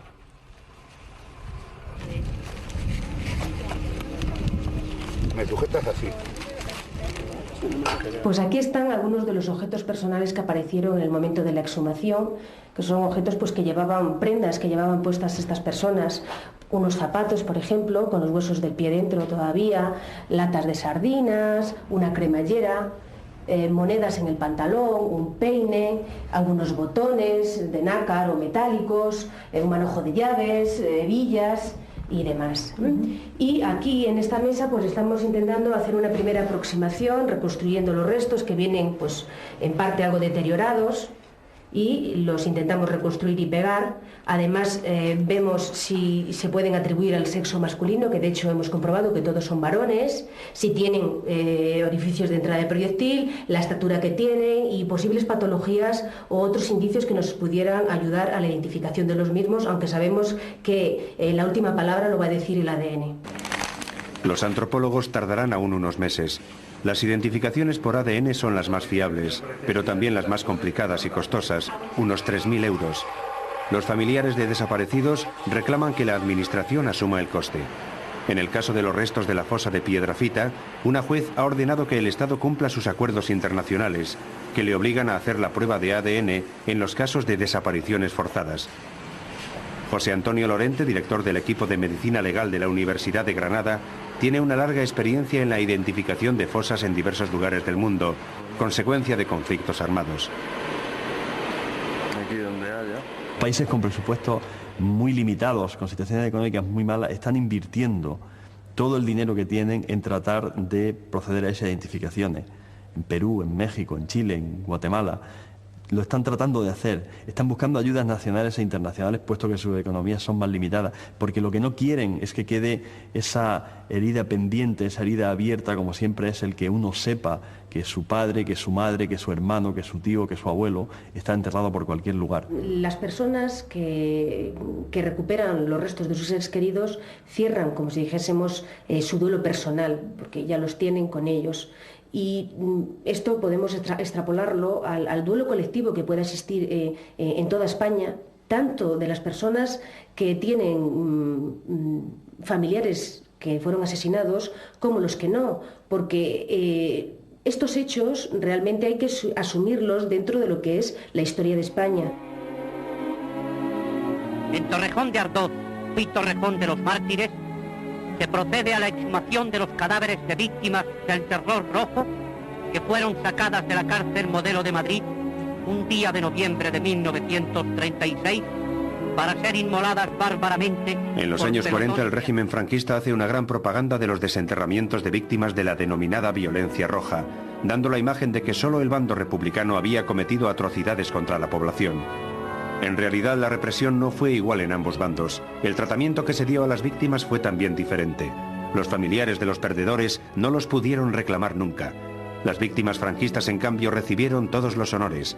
También en esto quedaba bien patente la diferencia entre vencedores y vencidos. Muchos de los caídos por Dios y por la patria, después las familias obtuvieron beneficios, privilegios, cargos políticos, estancos, administraciones de lotería. Y los demás no solo se fueron al exilio, a la tumba, sino que muchas familias incluso tuvieron que tragarse su propia historia, ¿no? Y acabar siendo conservadoras, incluso, para sobrevivir. Metafóricamente, el silencio sobre el franquismo yo lo veo como una especie de globo que va creciendo y que en algún momento tenía que explotar, ¿no?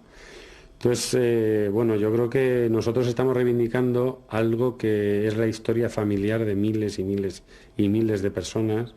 Yo suelo decir la cifra de 30.000, pero sé que esos los hay solo en Andalucía. José Antonio Lardera es un joven que se ha convertido en aprendiz de historiador, buscando a su tío abuelo, un líder de la revolución minera, conocido en la zona como Periquete. Ha podido localizar la fosa, exhumar el cuerpo y enterrarlo dignamente, pero continúa buscando. Quiere llegar a saber todos los detalles de su muerte y quién estuvo implicado. Y claro, el día que hay, y vino la Guardia Civil y los pescaron en Prado y los trajeron ahí al Couso. Y uno dijo, no me maten, bueno, ya se lo conté. Cuéntame, que no... No me maten, que soy Carrero, y yo soy Periquete.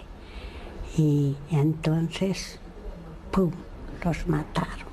Y aquí fue cuando les sacudieron. Aquí a salir, aquí en la... Ya rompieron el primero eso. Ya rompieron la culata, la escopeta del primero. Uno de ellos le rompió la culata en la espalda a uno de ellos. Sé que les pegaron, pero yo no puedo porque... José Antonio ha ido a Prado de Pardiña para hablar con personas como Tomás, que fue testigo de la detención de su tío abuelo. Poco a poco ha podido reconstruir la historia. Ahora sabe que uno de los falangistas que estaban allí aquella fatídica noche fue Nicandro Álvarez, que aún vive y que lo niega con una coartada. Por eso es muy importante saber qué vio Tomás.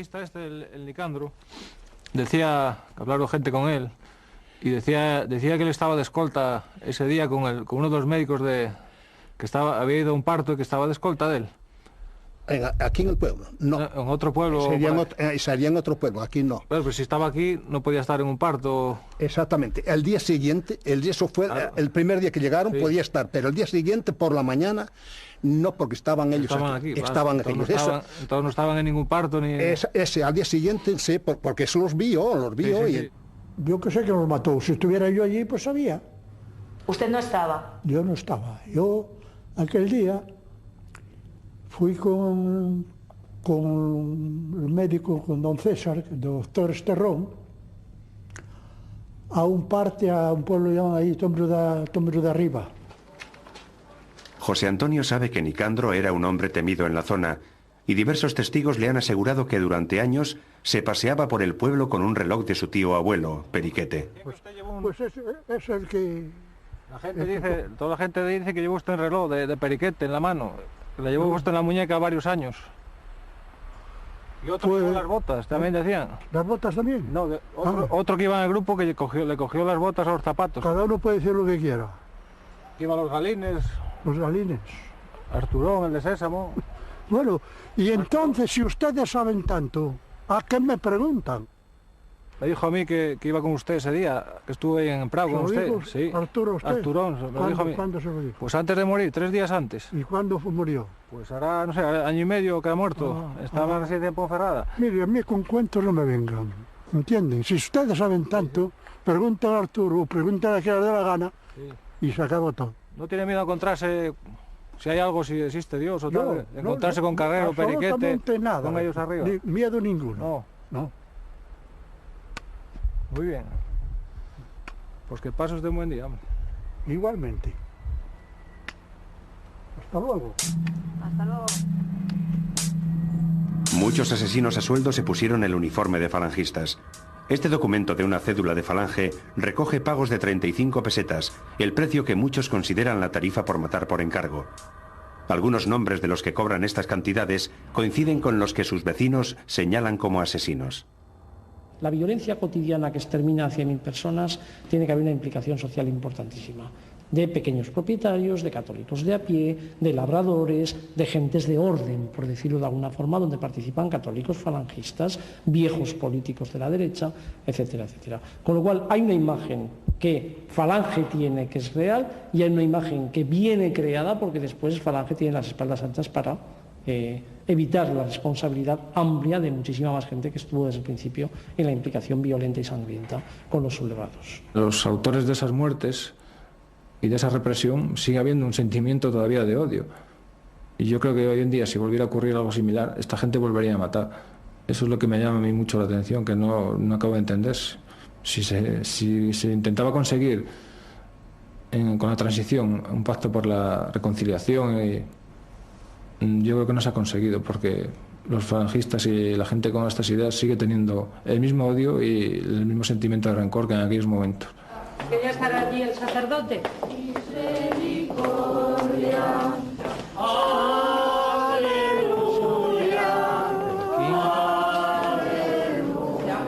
Cada primer miércoles de mes, en la sede madrileña de los excombatientes de la División Azul, se hace una misa en memoria de los muertos del bando franquista. Algunos murieron en la Guerra Civil, otros en la Segunda Guerra Mundial, enviados por Franco a luchar con el ejército de la Alemania nazi. Entre ellos se vive un sentimiento de indignación por todo lo que ha removido la apertura de fosas. De él, porque esto es mi cuerpo, que será entregado por vosotros. Las entradas de las tropas eran unas entradas totalmente normales y no se metían con nadie.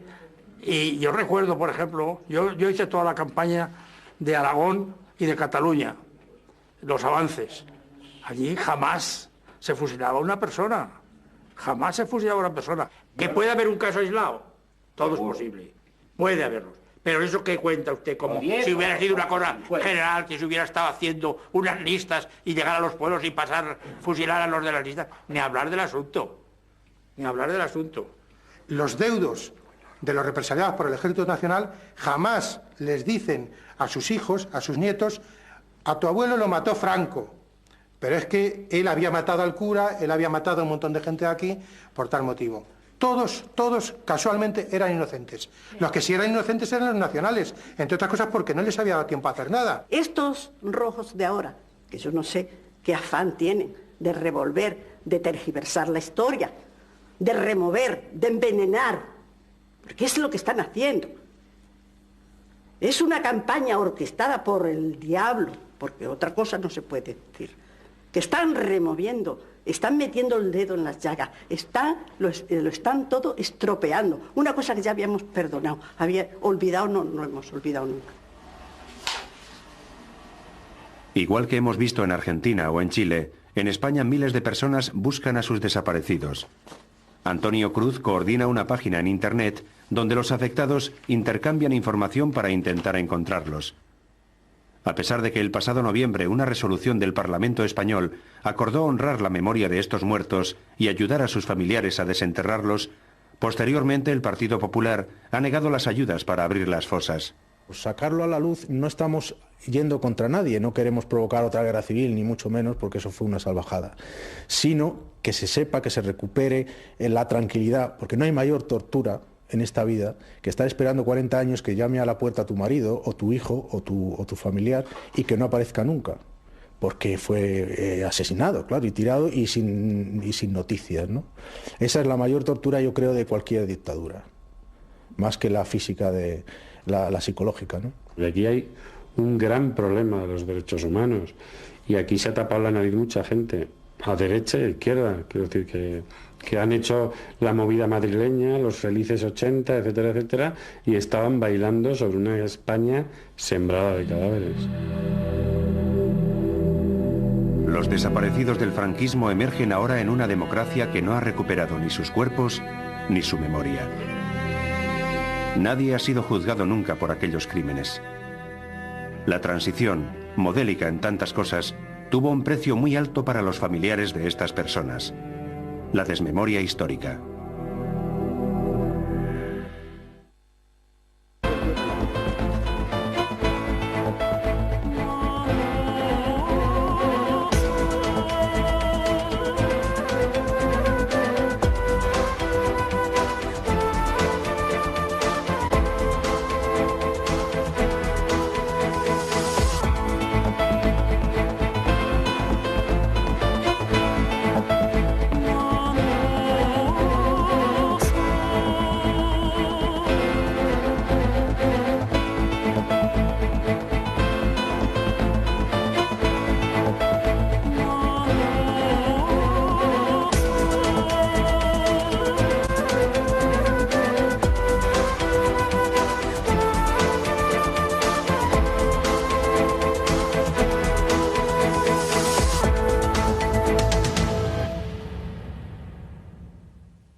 Gracias.